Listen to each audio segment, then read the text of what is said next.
You know, they know the situation we're in. They took a positive approach. We had a good meeting. We got a good video. We had talked about practice.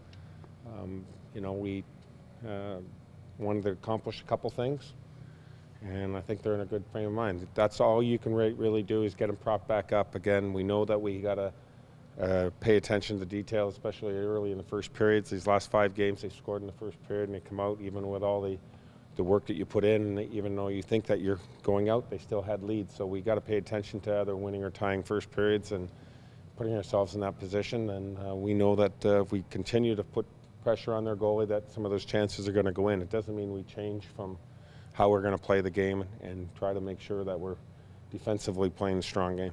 How's Bozak today? Bozie's good. It's just personal day. He'll be fine tomorrow.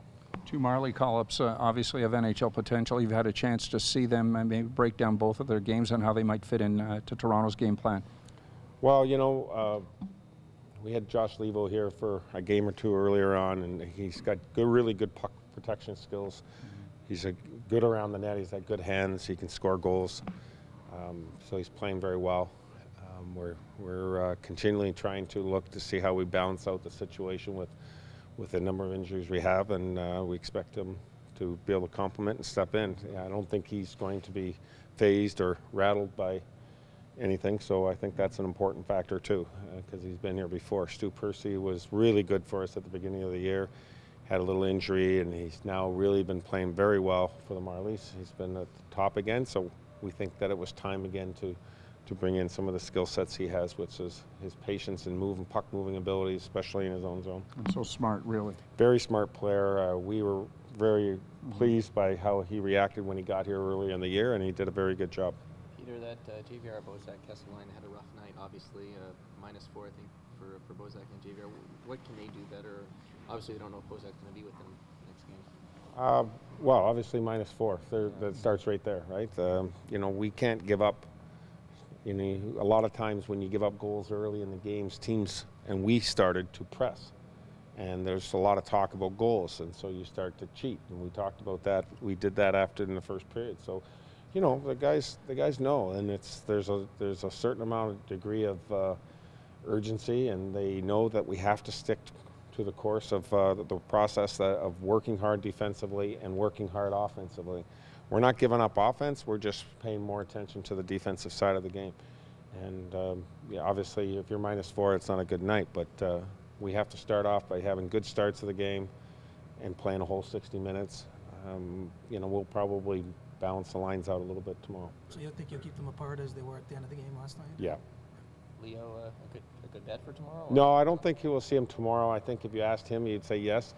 He really wants to go, but you know, the doctors and trainers are probably going to wait until after the break, but I think that we'll see him. I mean, he probably is really close, hoping to have, you know, most of those other guys at least give themselves an opportunity to play with Loops and you know, Roby will be back, and you got Peter Holland.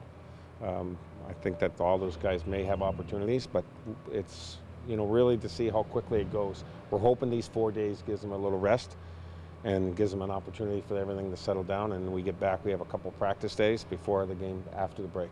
Peter, I can't imagine you saw anything on par with the jerseys being thrown on the ice in Nashville or Florida. Do you empathize with these players and what they sometimes have to go through in this market? I mean, during the play it's kind of tough.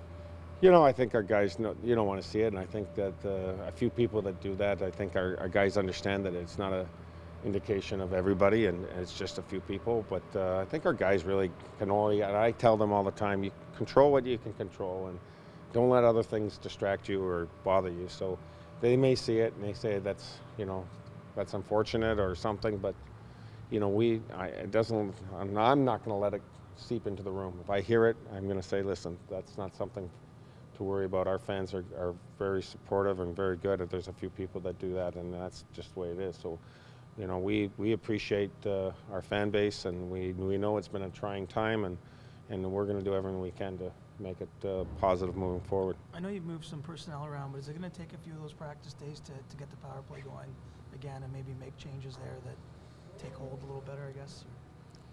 Yeah, you know, sometimes practice is an important factor. When you get into like lockout years, when you're playing every other day, a lot of times the lack of practice really kind of loses the timing of certain things. But I think it's something that can quickly be rectified, and a lot of it's just your focus and maybe a little bit of a distraction of how we want to play it and where we want to.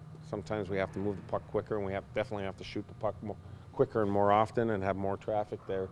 And I think we need to start doing more of that.